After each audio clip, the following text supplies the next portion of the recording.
It's WRAL Triangle and Two. I'm Mark Bergin. He's Luis Fernandez in Charlotte for the ACC Tipoff event. Luis, NC State in Kevin Keatts' program coming off a Final Four run a season ago. How the Wolfpack regroup this upcoming season, considering the dueling DJs, DJ Horne, DJ Burns, are gone. Still have a few of the players that helped contribute to the Final Four run a year ago. How do the Wolfpack build off the Final Four appearance? What does the team look like?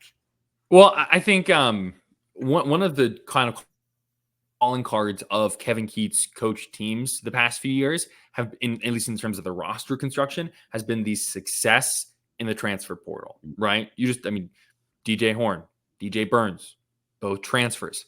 Jarkel Joyner the year before, transfer. They're able to, in talking with Keatts this offseason, he says it's very important to find like what fits your team. You don't want to just go get somebody. You want to get somebody that fits what you're trying to do. So they're bringing in a lot of different transfers this year. You got Mike James, Brandon Huntley Hatfield. You've got Dontrez Styles, who Kevin Keatts will emphasize is a Georgetown transfer. Dontrez Styles played his first 2 seasons at UNC. I'm from Kinston. They've been recruiting him a lot over the past few years. You've got some returners, but there's also folks like, sorry, I'm scrolling through the roster here. While you do that, hang on, let me hop in here with Styles while you look through the roster. Little revenge factor. You get some of the. It's funny because, like, I don't know. I think personally, I think that revenge is one of those things that like we hype up a little bit more than is actually there. What Styles has said is that he just kind of felt like he was at a low place at UNC. He wasn't really getting that many minutes. I believe his minutes went down from his freshman year to his sophomore year. And in Georgetown, he had a massive role. He was, scoring well into the teens. He was really, I think, kind of playing more of what he wants his game to be. And so with Styles, that's where I'm most interested is, okay, what is that the direct translation that we see for the Wolfpack? Is it that version of Dontrez Styles that was capable of lighting up the scoreboard for Georgetown last year? Allow me to be a little bit petty, and we'll get to some of the other players on the roster, Luis, is this season when Styles is referred to as a Georgetown transfer instead of a UNC transfer, just remember this moment. Yeah, it's gonna be fun to watch. We can go ahead and circle those UNC NC State games, even if we're already gonna circle them in general. But I think it's just another one of those layers to add to the mix for sure. Ben Middlebrooks is back. Michael O'Connell is back.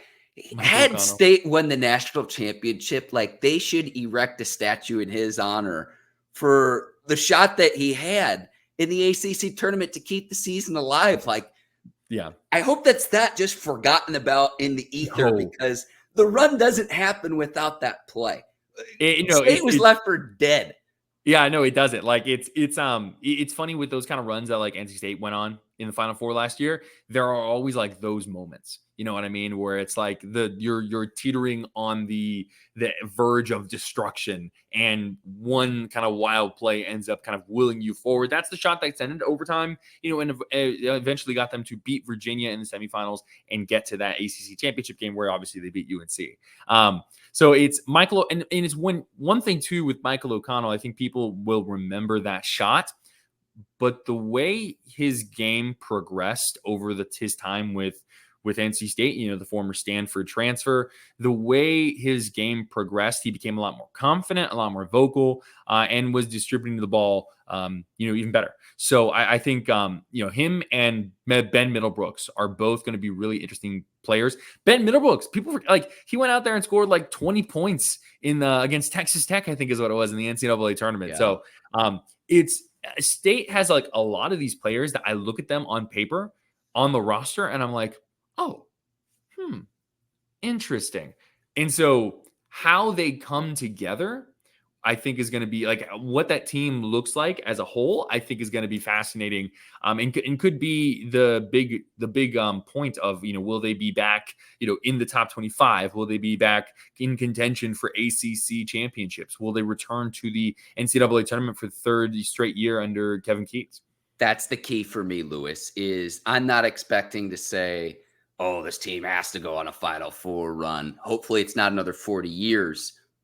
But if you can make 3 consecutive NCAA tournaments, then you have sustained success in building a program. Mm-hmm. So that's kind of my litmus test for the Wolfpack for the 24-25 season. Yeah, no, I mean, they struggled down the stretch in the regular season. There's a reason they needed to win the ACC tournament just to get into the tournament. But, they also started the ACC season really well.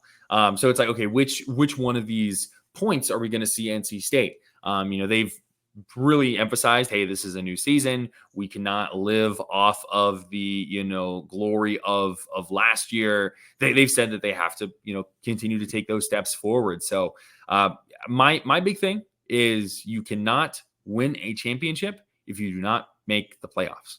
Like it is that simple. I know it's kind of like a, you play to win the game type thing, but when you can't win if you don't score. The sky is blue. The sky is blue. That is true. But I think it's ultimately like you have to be able to consistently get into the NCAA tournament if you want to be able to make runs like what NC State did. So consistency, that's what I'm looking for this year. And perhaps that run last year, there were some rumblings before State went on its run. Is Kevin Keatts going to keep his job? There were those conversations. Then goes on the Final Four run. Again, now how you rebound after last season, you lose your 2 best players, but you're in a position to say, can we build upon this? And the transfer portal has been very successful for the Wolfpack. So we'll see what they do this season. Lewis, I got to plug your stuff over on WRALSportsFan.com. Done a terrific job with your coverage of the ACC Tipoff event for both the men's teams and the women's teams too, Lewis. Yes. Make sure, if you are an NC State fan, and you are, kind of still glowing looking at the 6 months ago when you had 2 teams make the Final Four. We got plenty of coverage from the NC State women's basketball team.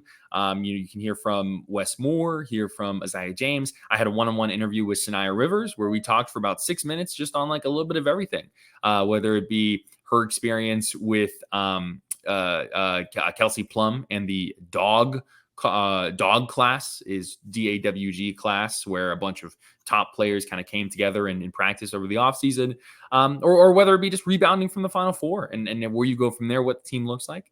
There's also plenty of stuff from Carol Lawson, Reagan Richardson, and Ashlyn Jackson with Duke women's basketball. And then also we are recording this on Wednesday. UNC women's basketball will be speaking in just a little bit. So we'll hear from head coach Courtney Banghart and her trio of players that she brought here for the ACC tip-off. And you'll also hear from Brian Murphy and Chris Lee are both doing some coverage coming up later on Wednesday and on Thursday on the NC State men's basketball team, as well as UNC men's basketball team. And of course, we'll hear from Duke on Wednesday as well. So we got you, Mark, is the main takeaway. We got you. He's a dog in his coverage. He is the one and only Luis Fernandez in Charlotte. My name is Mark Bergin. Thanks for watching WRAL Triangle and Two. We'll see you next time. Until then, take care and so long, everybody.